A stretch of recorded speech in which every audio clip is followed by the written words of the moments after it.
Welcome back to the channel. Today, we are tackling an issue that a lot of students face, balancing schoolwork with personal interests and hobbies. I know it can feel overwhelming trying to keep up with your studies while also pursuing what you're truly passionate about. But here's the good news, with the right approach, you can combine both effectively.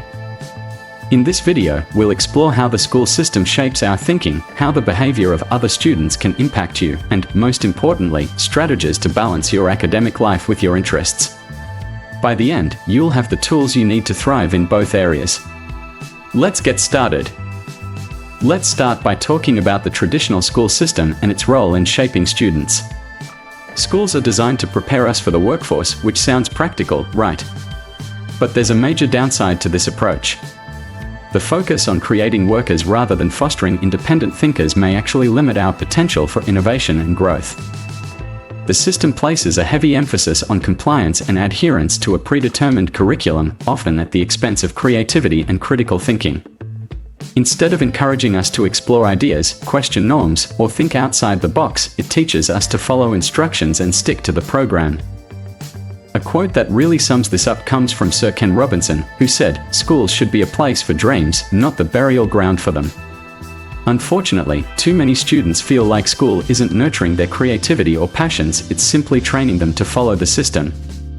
Think about it, you go to school, attend classes, and prepare for exams, but how much of that learning sticks with you after the test is over? Many times, we memorize information just to pass, and then forget it soon after. This method of learning doesn't foster real understanding or innovation, and in the long run, it may stifle your ability to pursue your passions. So, what's the takeaway here? It's essential to find ways to engage with the material beyond just what's required for exams. Ask yourself how the information you're learning applies to the real world or how it connects with your own interests. That's when true learning happens. Now let's talk about grades, one of the most debated aspects of education. In school, grades are seen as the ultimate measure of success. But are they really the best way to evaluate a student's intelligence or potential? More often than not, grades measure memory rather than true intelligence. Students are tested on their ability to memorize information and regurgitate it on an exam, but that doesn't mean they are mastering the concepts or developing critical thinking skills. In many cases, someone with great memory can ace a test, but that doesn't necessarily reflect their capacity for problem solving or creativity. Albert Einstein once said, "Everybody is a genius." But if you judge a fish by its ability to climb a tree, it will live its whole life believing that it is stupid. This quote really drives home the point that grades often define intelligence too narrowly. If your talents lie outside the traditional academic subjects, you might feel discouraged by average grades, even though you have incredible potential in other areas, whether it's art, music, entrepreneurship, or tech. Instead of focusing solely on grades, think about how you can use your strengths to complement your academic learning. Pursue subjects that genuinely interest you, and remember that grades don't define your intelligence or your future success.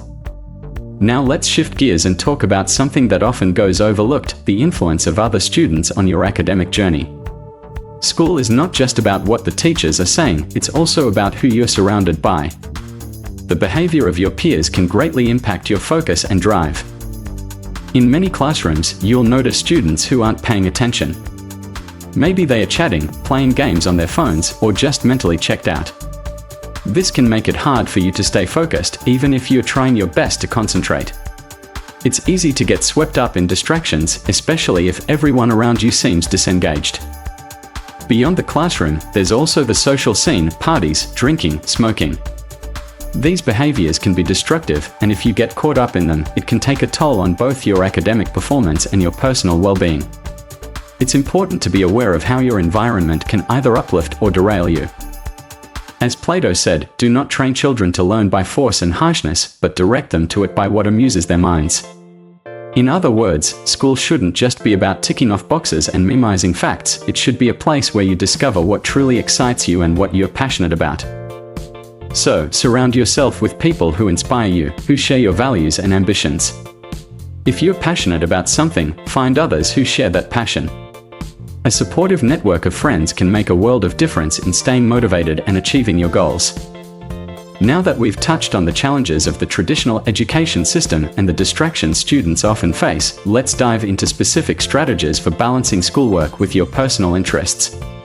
This is the part that can really change how you manage your time, avoid burnout, and stay productive without giving up on your passions. 1. Build discipline and overcome procrastination. Let's be honest, procrastination is one of the biggest hurdles for most of us. We often wait until the last minute to study for an exam or finish an assignment, which leads to stress and lower quality work.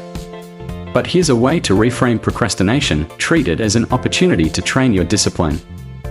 For example, if you catch yourself procrastinating, set a small, non-intimidating goal. Instead of saying, "I have to write this entire essay," tell yourself, "I'll work on just the introduction for 10 minutes.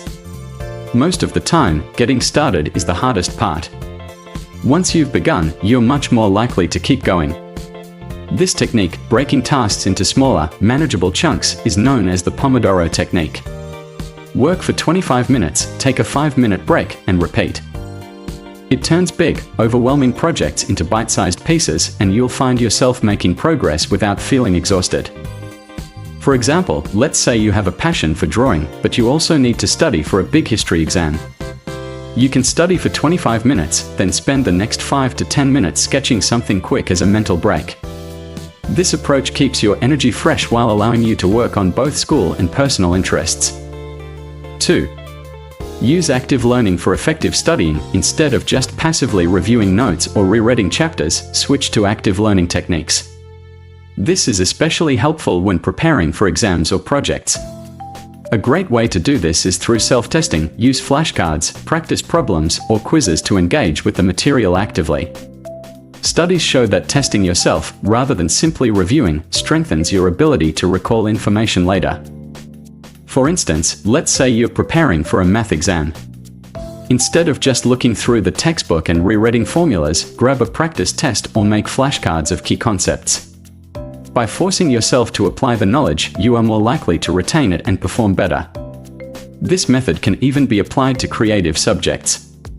If you're learning photography, instead of reading about camera settings, challenge yourself by going outside and testing different settings on actual shots. 3. Time blocking for structured balance. Balancing schoolwork and hobbies is all about time management, and one of the most effective ways to do this is through time blocking. Time blocking is when you dedicate specific blocks of time to certain tasks, making sure you prioritize both your academic responsibilities and your passions. For example, if you're someone who loves playing the guitar but also needs to prepare for a science project, allocate your day like this: from 4 to 6 p.m., focus solely on your science work. Then, from 6 to 7 p.m., dedicate time to playing the guitar or practicing your favorite songs.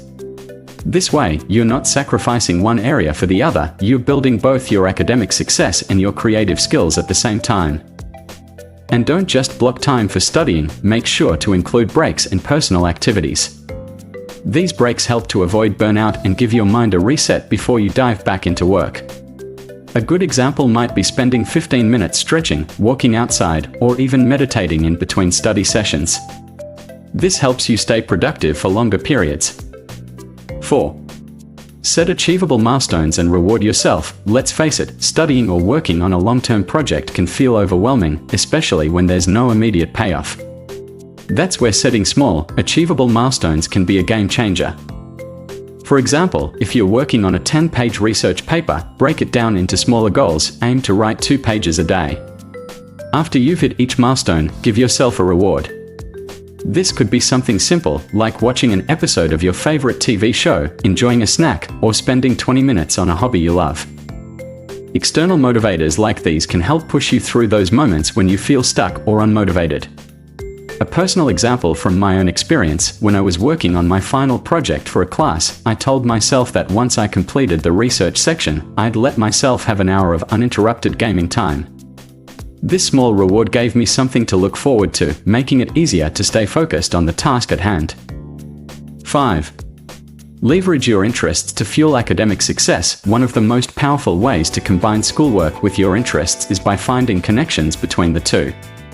If you're passionate about something outside of school, try to bring that passion into your academic work. For example, if you love filmmaking and you're assigned a history project, consider creating a short film or documentary as part of your presentation. This not only makes your schoolwork more enjoyable but also helps you hone your skills in the areas you care about. A real-life example could be an engineering student who loves to build things outside of class. Instead of just following the standard curriculum, they could take on personal projects like building a small robot or designing a new gadget. Not only does this make school more engaging, but it also builds practical skills that go beyond textbooks. Similarly, if you're passionate about fitness and health, you could use that interest to write essays or conduct science projects related to nutrition or exercise physiology.